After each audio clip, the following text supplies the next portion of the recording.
2สัญญาณที่บ่งบอกว่าเราเป็นคนดีคุณโยมอย่าลืมแท็กเพื่อนที่เราอยากให้เขาเป็นคนดีด้วยเนี่ยเข้ามาฟังคลิปนี้ด้วยนะ 1. เวลาทำความชั่วลงไปแล้ว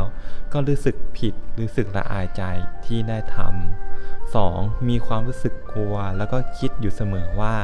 สิ่งที่จะทำหรือทำลงไปแล้วเนี่ยจะทำให้คนอื่นคนรอบข้างพ่อแม่ครอบครัวบ้านเมืองเนี่ยเดือดร้อนหรือเปล่าใช่นะคุณโยมถ้าเรามี2สิ่งนี้นะก็ถือว่าเราเป็นคนดีคนหนึ่งแล้วนะก็ขอฝากไว้นะเจริญพร